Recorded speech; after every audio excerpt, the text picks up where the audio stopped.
Is everybody just about ready to go?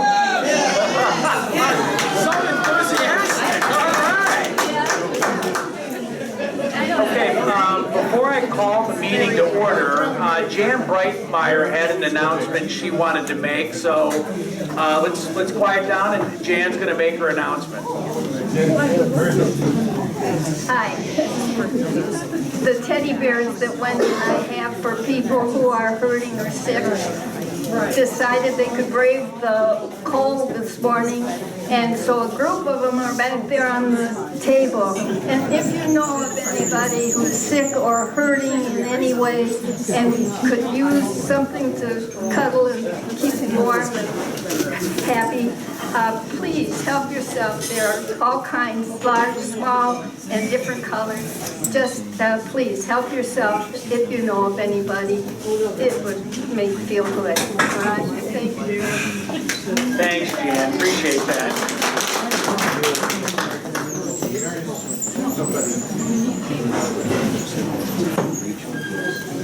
Okay, good morning. It looks like we're all settled in. Am I too loud? I'm trying to figure out how far or close to be, so it sounds good? All right, great. Thank you, everybody, for coming out. It looks like we have more than enough for a quorum. So, despite the cold weather and the snow and everything else, we're here to do the church's business. So I'd like to call the 182nd annual meeting of First Congregational Church of Elgin to order. And then open it up to Michael for a prayer of guidance. Let us come together in prayer. Oh, gracious God, send your Spirit to be with us. Open our minds to different ideas and perspectives. Open our hearts to your love, that we may share love with others. Open us, oh God, to the presence of Jesus, that we may do his work, be his body, be about your work in the world. Guide us, bless us, lead us with grace. Amen. Thank you, Michael. The first order of business for us today is to approve the minutes from the 182nd annual meeting. And then we also had two special congregational meetings, one in November regarding the sanctuary ceiling and the needed repairs, and then one in December regarding the modifications to the wording of the Yaley Fund to be in compliance with the IRS. So I'd like to take a vote on all of these meeting minutes together. So, John? We approve all three minutes. Okay, can I get a second? Okay, we're gonna do a hand vote today. So all in favor, please raise your hand and keep it up just for a second while Jean and Debbie count.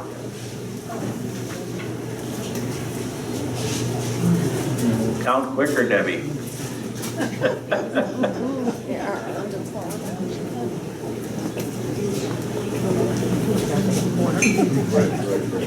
Okay. That's good. Any opposed? Thank you very much. The next order of business, once Jean's done tabulating, is the necrology report.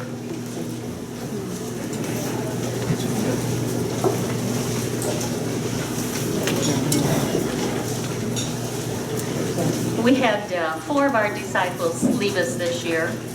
They were Nina Joel Wolthausen, Thomas Huntley, Diana D. Bocott, and Dennis Henry Hewitt. Please join me in a prayer. Gracious, loving God, we praise you and give you thanks for these, your disciples, who are gone from our midst. We find comfort in your promise that those who love you and believe in you will have eternal life. We entrust these souls to your kingdom, where we will meet again. Glory and honor be to you. Amen. Thank you, Jean. Next, we're going to go to the adoption of our 2019 budget. Pat Siegel's going to come up and talk us through that a little bit. The budget is in the packet of information that is on the tables. It was also circulated a couple of weeks in advance. so everybody would have a chance to take a look at it and understand it better. So Pat?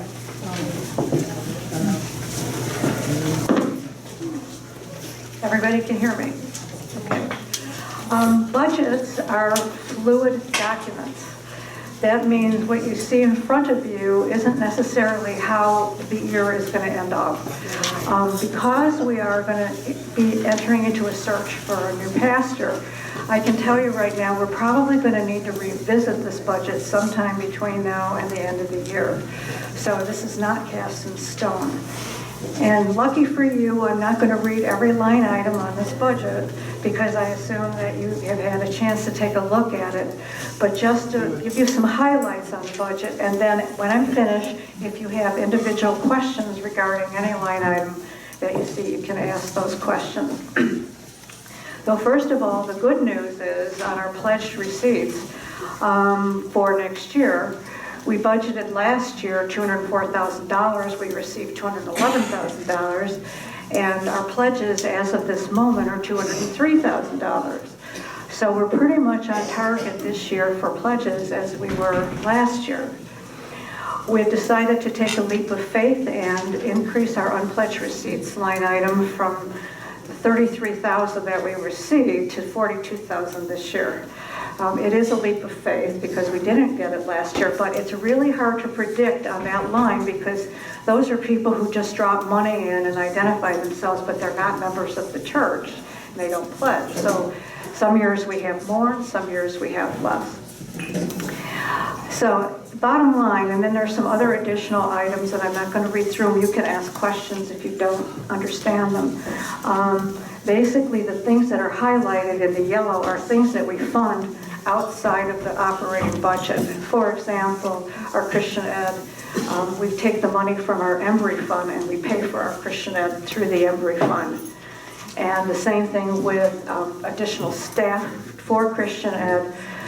And we also take money for our organ tuning from other places. But this year, guess what? We don't have all that extra money this year. So that's why all those zeros are appearing in that first column. Therefore, those items have to go into the regular operating budget. Okay. So this year we had a budget last year of $314,000. We actually spent $316,000, which is pretty good.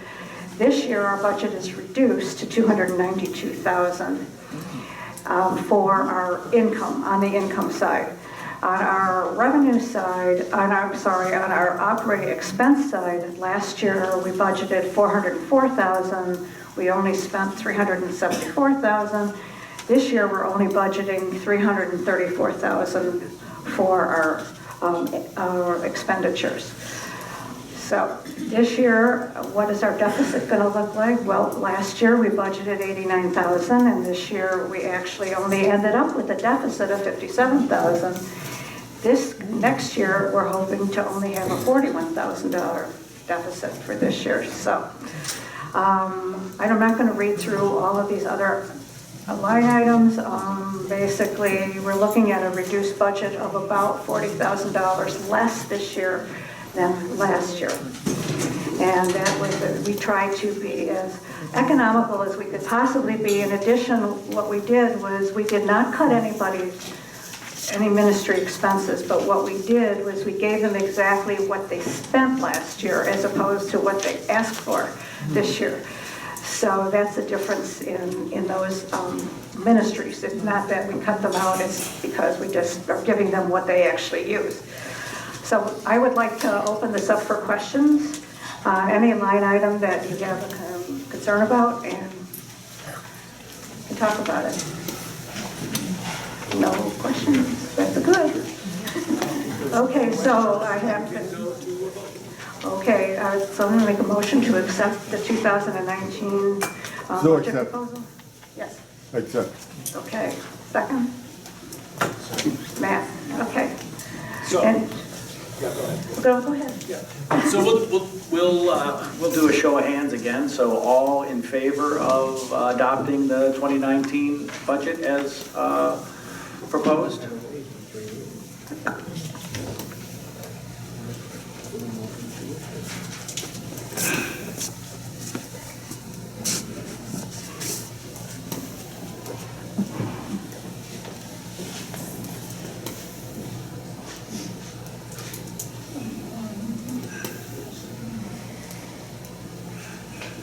Okay.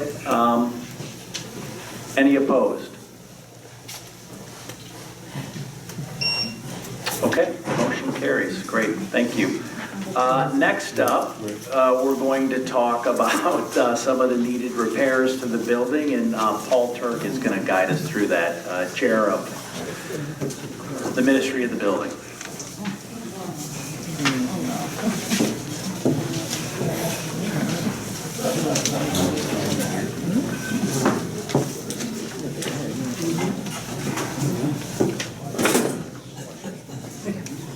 Good morning. All the tables have, this is the first page. This one has projected costs. And from Shales McNutt, they have supervision and management, and that's $6,500. And, pardon? Oh. And then the total, including contingency fees, they come out with $529,010. This is not a contract, it's not a proposal, it's projected costs. I've had a difficult time getting anyone to actually submit a proposal. But these costs are essentially based on proposals that I got from individual subs. And that's what Shales McNutt is offering to be the contractor for this, and they have a number of fees. I guess you have it. Is there any questions? Tom? This means that you would be protected from being the sole bird dog on all these projects, right?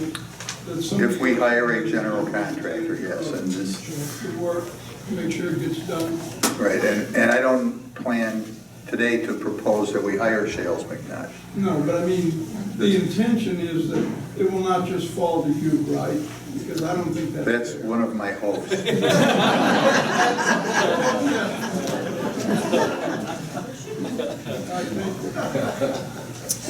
Ron? Paul, did you say that you don't have proposals, or you're projecting what it might be, or are they based on quotes, or what? These numbers on Shales McNutt are based on quotes that they have, that they got from me, Okay. that I got from individual subcontractors. If they, as I read their document, for them to actually submit a proposal, they want to start out with $5,000 from us. Which, I was in the wrong business. So are we expecting Lamp Construction is supposed to be getting us a proposal, an actual proposal. I haven't gotten it yet. They've been a little tardy. But we have some time. You had a question, John? I think he asked my question. I was wondering whether this was the only bid you expected to get. No, and I didn't like it. I don't like it myself. It's way too high, I thought. Yeah, this is 71,000. That's just too much money to pay for the supervised four contractors, in my opinion. It's not like coordinating a house where you've got 100 different contractors, and it's really important that the contractor X get there to do the prep work before contractor Y comes in for 2 weeks, and then X comes back for 2 weeks, and then the plaster guy comes before the painter, and there's 1,000 moving parts like the plate spinning on the bozo circuits, right? So this is four contractors, 2 inside, 2 outside. There's relatively little coordination. And I haven't seen their backup material, so I don't know whether they're protecting us against the contractors wanting more money than their bids came in for, like a true general would, right? Or whether this is really just construction supervision that they're offering. But either way, 72,000 on these four contractors just seems like too high of a price to pay. maybe a construction supervisor, without the title of general would be the way to go, because reduce the burden on you. So John, I have a question. Where are you coming up with this figure of 71,000? How do we understand that? If you take $6,510 and you make your spouse turn on his calculator, as I did, and then if you add in $27,842 and change for contingency, $27,773 for profit, $5,000 for the pre-construction fee, and $39.67 for their insurance, you come up with $72,000. Those numbers are on this page. I got it now, okay. Maybe land will come in more reasonable, but I just think that's too much money to pay, even if I didn't have some objections to Shale McNutt as a company, which we'll talk about even when they're proposed. Correct. We've discussed Shales McNutt in council previously. So Paul, is there, Paul has been spending a tremendous amount of time, like, I think. Yeah, well, absolutely. Before you clap too hard, I haven't done anything yet. Well, no, Paul, that's not correct. You've done a lot. You've spent a lot of time trying to get this organized. And one of the things we discussed at council is really the scope of the project is large enough that it should be, it's too much for Paul to do as a volunteer of First Congregational Church. So my question is if a general contractor is going to be too expensive, is there a different option? Because I think Paul doing it is not an option. As a construction supervisor or somebody else who does that, whose job is to come out and see to it that each of the contractors who's contracted with us does what they are being paid to do. You can choose other approaches, yes. Okay. Yeah, I'm not familiar with any of that. That's kind of out of my depth. I'll be retiring in Thanksgiving and looking for part-time maintenance. You're not qualified, John.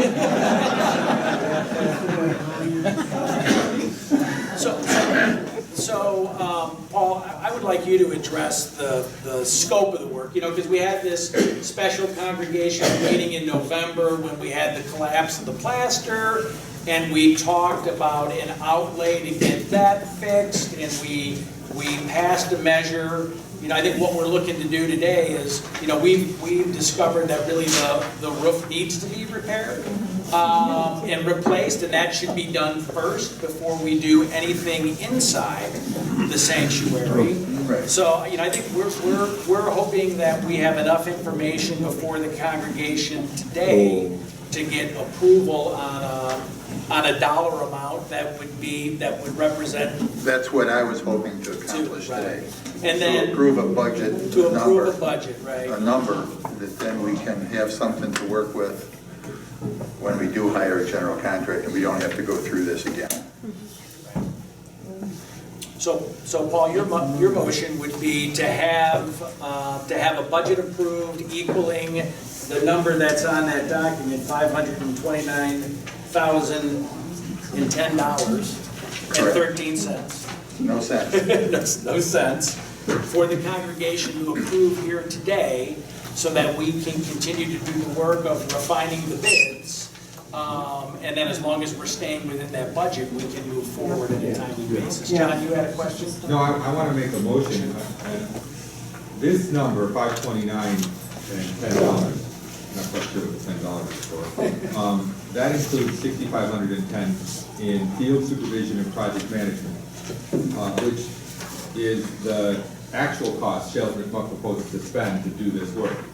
And they're going to be compensated $72,000, but their actual cost to perform the work is going to be $6,000 and change.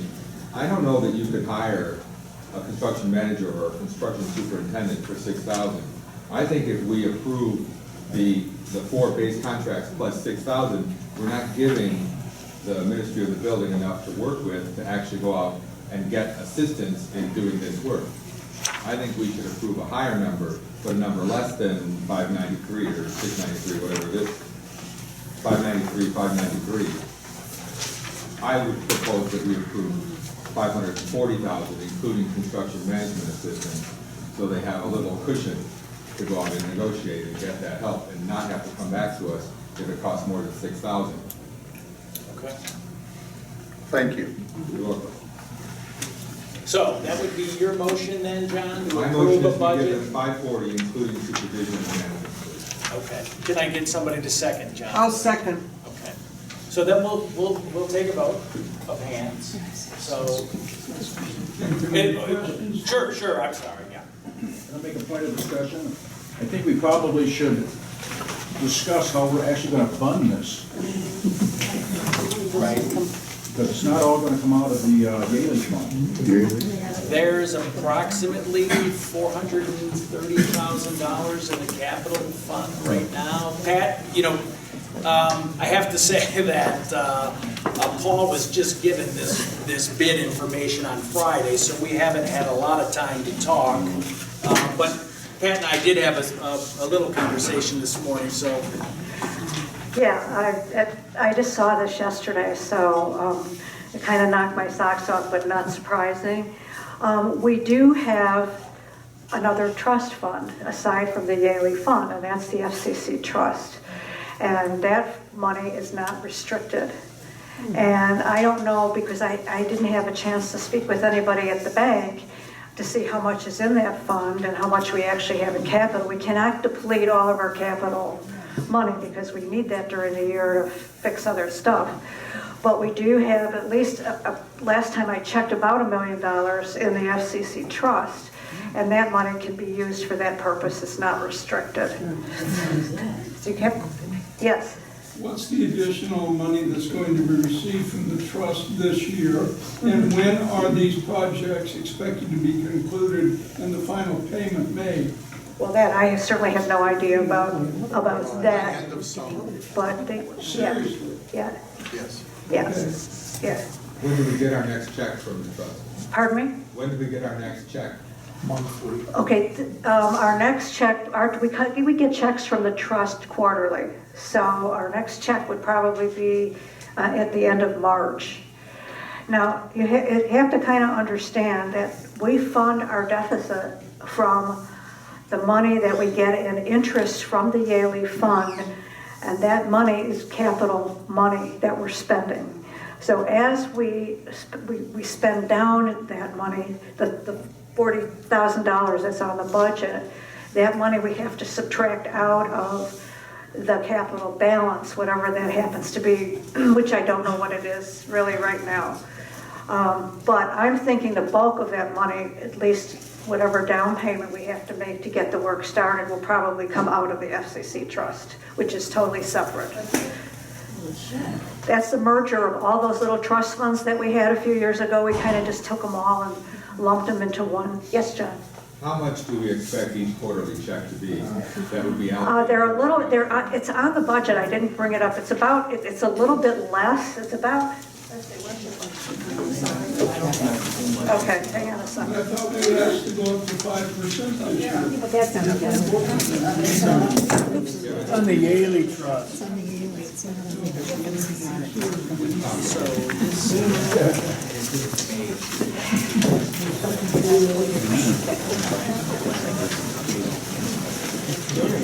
If you look on your budget, that number would be investment income.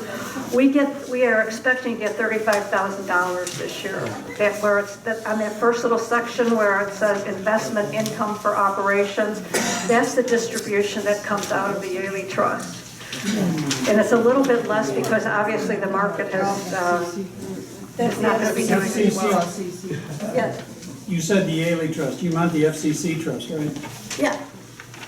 I'm sorry, yeah. So that's how much, yes. So my question for finance is, taking into consideration the ebb and flows into these accounts, do you have sufficient money in the account for capital to fund the expected outlays at the times that they're going to be incurred, beginning in late summer? Or will you need to dip into the other trust? We're going to need to dip into the other trust. I can tell you that right now. Absolutely. There's no doubt about it.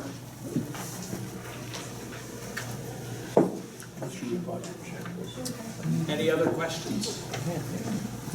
Not a question, but a comment. Can't not fix the roof and can't not fix the plaster.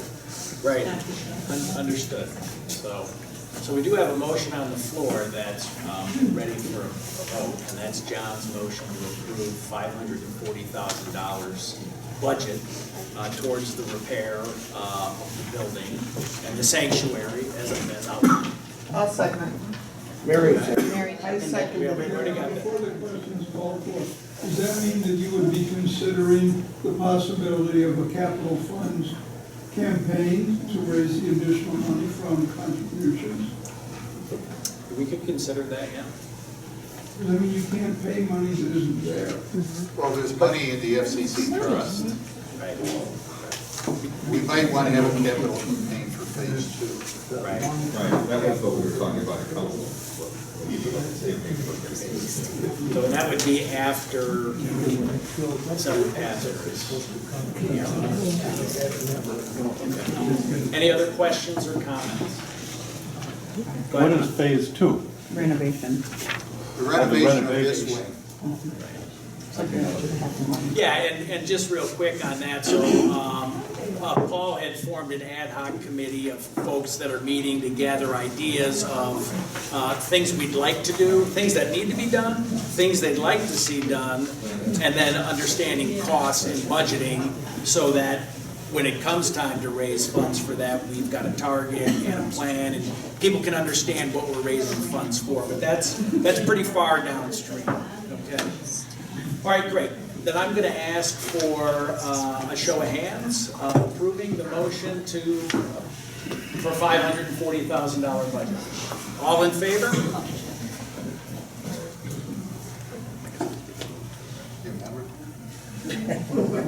Yeah, be a member.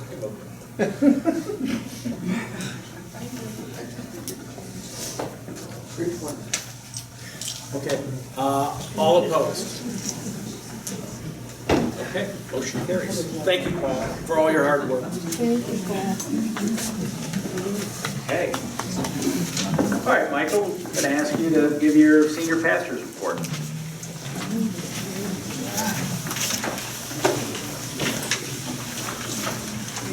Well, thank you. First of all, thank you to especially the members of the staff who have pitched in to help the new kid on the block.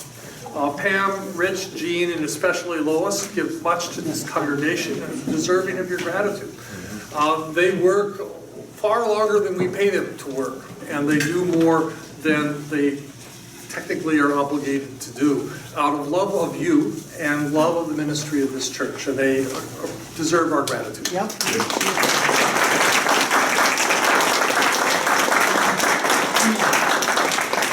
Another group of people who work far harder than they perhaps thought they were getting into when they signed on to do the job were the ministry chairs, who invest hours and hours of work of figuring out what are they going to do with all the Post-it notes that they're accumulating, the planning meetings, the workings through how are we going to get things done.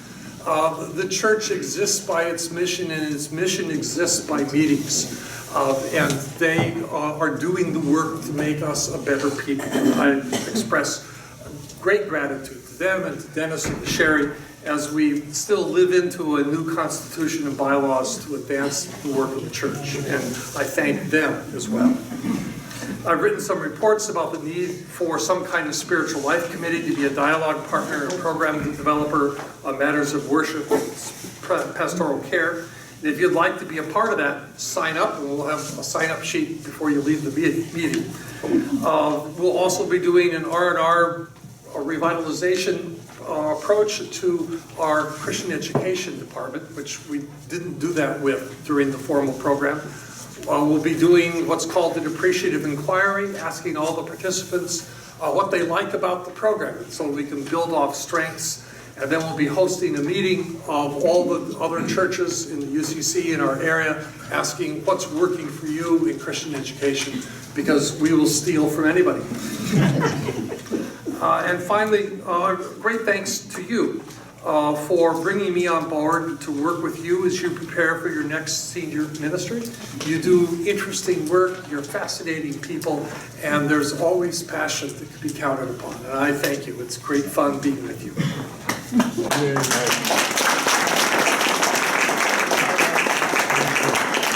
Thanks, Michael. I just want to point out, oh, I'm sorry. I wanted to take a moment, even though this is not on the agenda, to share with the congregation my perspective as a member of council that the moderator has done an extraordinary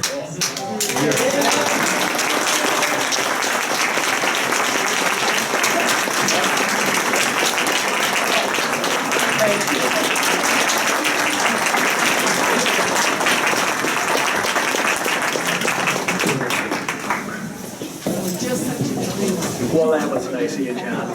I just want to point out on the agenda, it has a line item, ministry reports. The ministry reports are in the handouts. We're not going to talk about them specifically because we've got some shy chairs. But the information is in there. There's lots of good information, and it's on the screen too in a bullet point form. Thank Janet. I was going to do that later, but thank you, Janet, for making the PowerPoint. It's really fabulous, and I'd like to find a way to use it a little bit more, too. Okay? So now I'm going to ask Brian Stark to come up with the nominating committee work.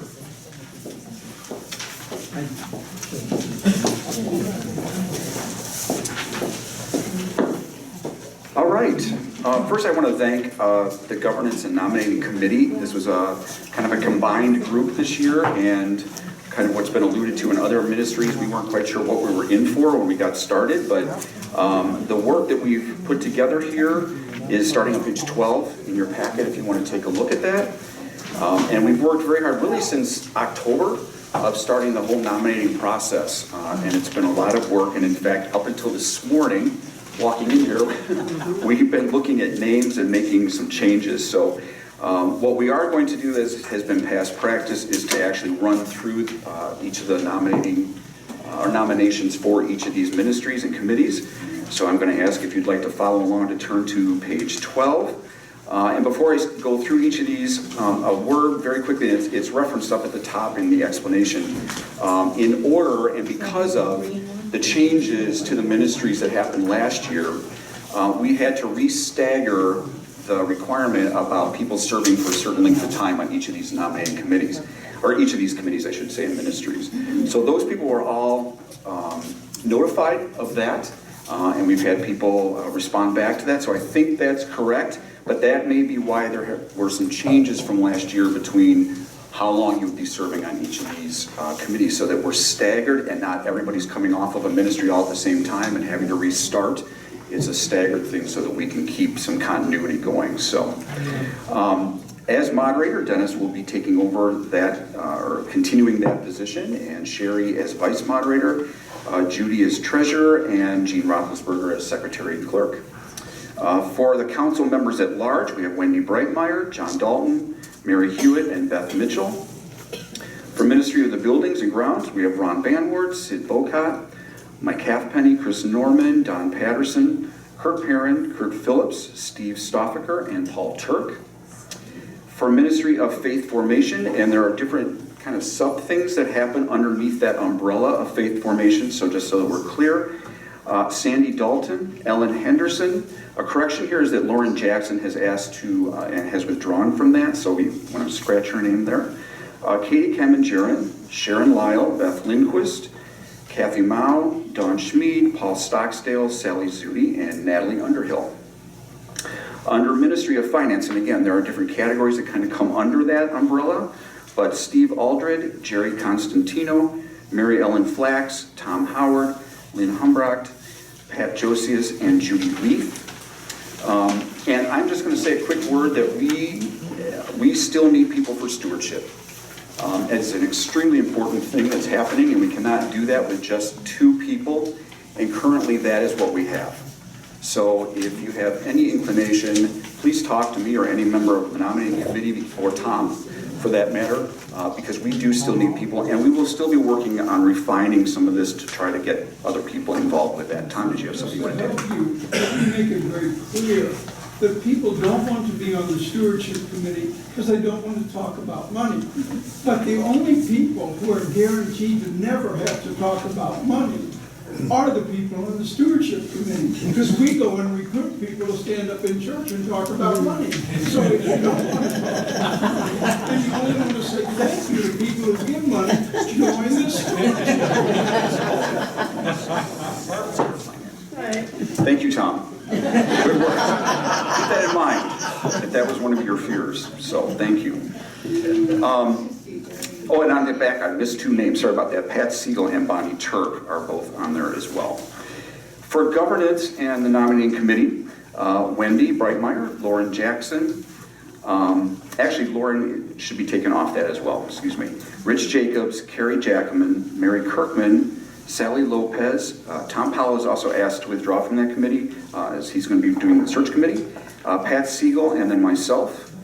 For Ministry of Mission and Outreach, Janet Aldred, Joanne Brixton, Carl Flax, Vicki Frederick, Lindsay Iverson, Mary Kirkman, Deb Lebrecht, Pat Lindquist, Gina Rossi, Jen Phillips, Tom Powell, Lori Schultz, and Jerry Turnquist. And again, that's a group that has other different sub-things that happen within that umbrella of Mission and Outreach. And then Ministry of Music, Kathy Bernard, Rachel Ruff, John Schloman, Bill Schnell, Sonia Solomonson, and Chloe Underhill. And then Ministry of Worship and Hospitality, Sandy Dalton, Lindsay Iverson, Marilyn Kaufman, Kristen Pedersen, Liz Schaff, Lori Schultz, and Toby Underhill. And then finally, as our reps to the association, Mary Hewitt and Gina Orazi. I'm very proud of the work that this group did. We have a great representation of our more senior members and younger members, and a nice mix of people. So I'm very excited about our nominations slate. Thank you.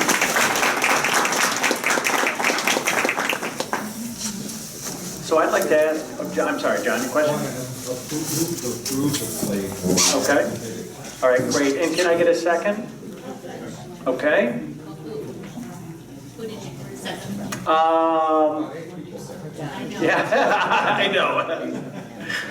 I'm not sure. I'll take it down, Patterson. Yeah, okay, you're taking it down, all right. Okay, and then we'll have a vote. So all in favor? Aye. Oh, Yeah, Wendy and Jan are not on for worship and hospitality, and they were supposed to be. oh, okay. We always say. Well, both certainly add. Please put them on. Their apologies. Do we need a new motion now that Wendy and Jan are on worship and hospitality?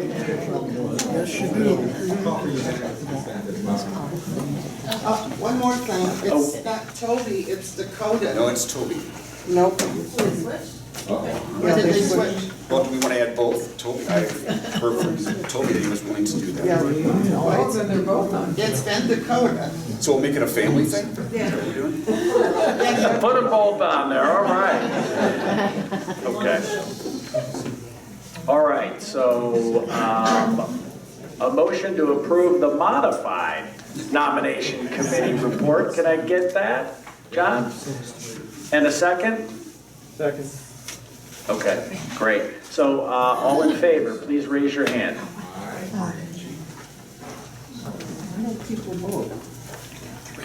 I guess I gotta raise my hand. I keep forgetting I gotta vote.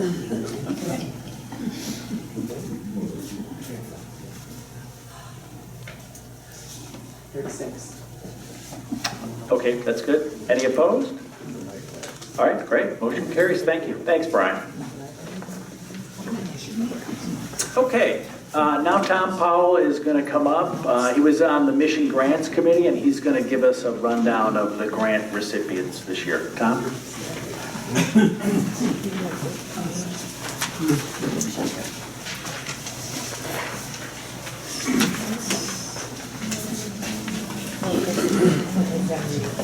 Still morning? Yeah, it's still morning. Good morning.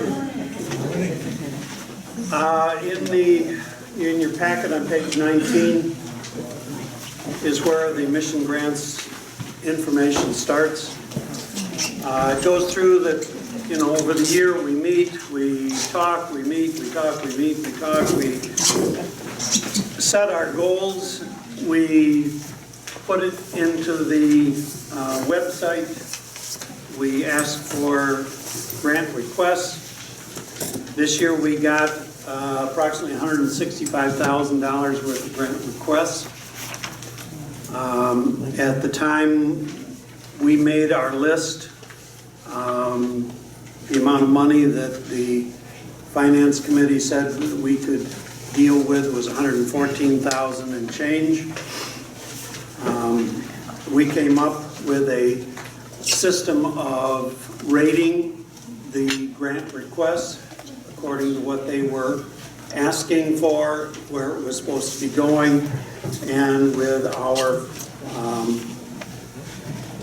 the three items that we had from the congregation, which were programs that dealt with shelter, programs that dealt with food for the needy, and programs to assist those affected by opioid abuse.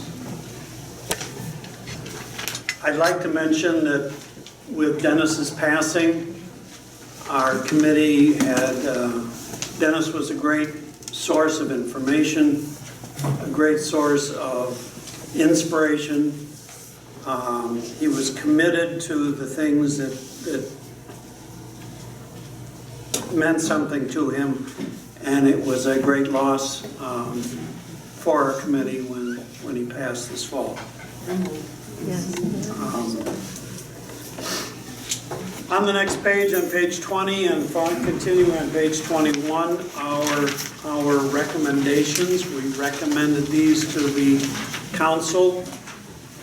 There is a brief with a name, a brief description of the group and the amount, not that they asked for, but the amount that we gave to them. It amounts to, and we went back and forth, amounted to $114,200. As a group, we rated the requests and the way the money was going to be used. And that's how we came up with a kind of a percentage of the money that they asked for, how much money we were giving them. Of course, it all had to be in the constraints of the $114,000 and change. The council approved of our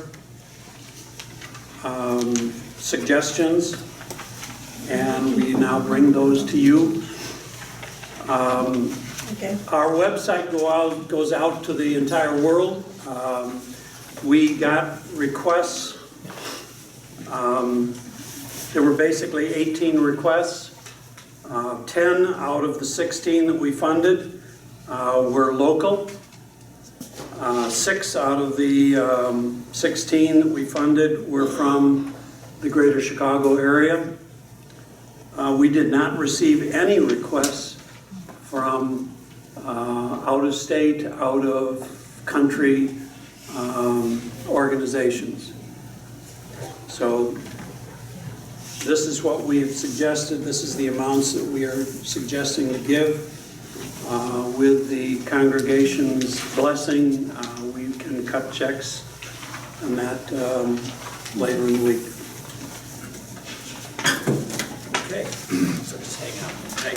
So could I'm going to get a motion first, Tom, and then we can discuss. So could I get a motion to approve? Okay, a second? I'll second. I'll second. Okay, great. Questions or discussions for Tom? In recent memory, we had a requirement that people had to make reports to the congregation to educate us and lift up our understanding of these ministries that are being funded. Is that still a requirement? Yes. Yes. Yes. Well, why don't we hear more about it? Because I don't hear much about any of this stuff. I don't see it on the website. I don't hear it from the pulpit. It's on the screen. So I wonder how they're fulfilling that. Are they just writing you letters which you guys are keeping? Most of them are writing letters. Some of them are coming to speak. Some of them have been presenting little things that are on the screens before the services. Have we actually had participants or recipients of money that have? In the past, yes, we have. Yes. I'm just not paying attention. They're here the day you're president. Yes. Well, we scheduled them on those days. Are there any other questions? Okay, then I'm going to ask for a vote. So all in favor of approving as proposed? Raise your hand.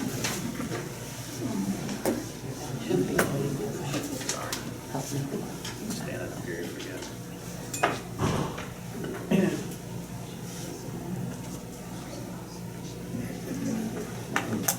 36. All opposed? Okay, motion carries. Thanks, Tom, and thanks for the great work of your group.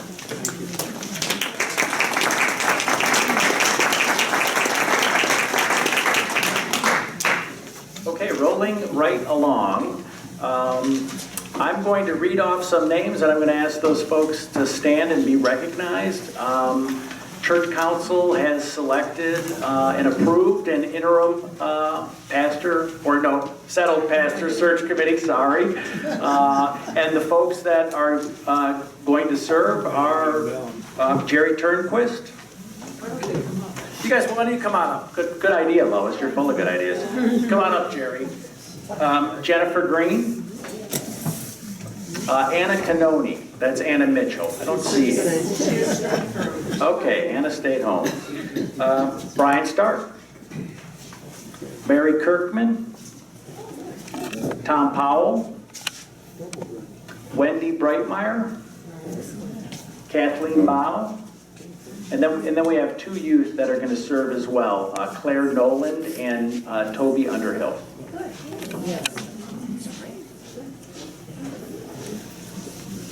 So I want to say that almost everybody on this search committee felt like they were being called to do this very important work for the church.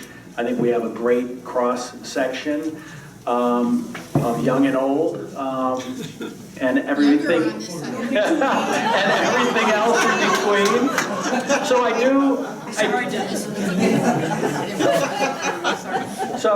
I wanted to ask, is there anybody here that feels called to be on this search committee? Oh, Janet, I'm sorry, you were on my list. I'm sorry, Janet.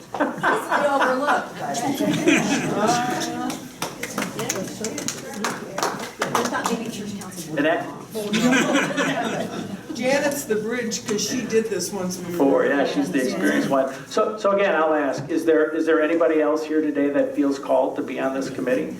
Because if you do, I'd like you to ask you to come up and be part of it. Okay. Well, I think we have a great group. I'd like to get a motion from the floor to approve the Settled Pastor Search Committee as constituted. So move. All right, thank you, Carl. Second. All right, great, we got lots of seconds, Pat, Jan. All right, fabulous. Okay, so I will take a vote. So everybody in favor of approving, please raise your hand. Don't be bashful, guys, you can raise your hand.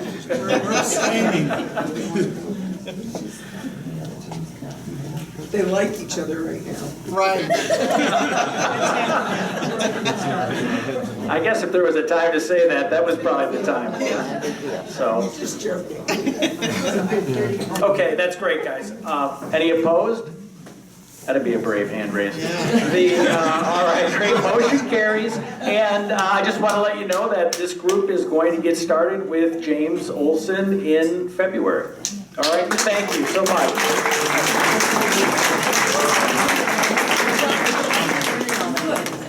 Okay. I would like to ask if there's any other business that somebody would like to bring to the floor before we close. Okay, I'll take that as a no. I just wanted to take 1 second and say thanks to a few people that have been really helpful for me this past year. Eric Anderson, who joined the church today.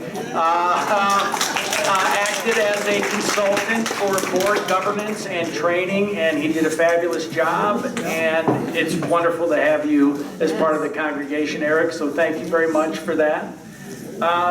Pat Siegel. Pat has been undergoing medical treatments. She's been deeply involved in the finance committee, the governance committee, the Safe Church committee, and I think even though she's feeling drained, she's still giving her all and doing a great job, so thank you, Pat.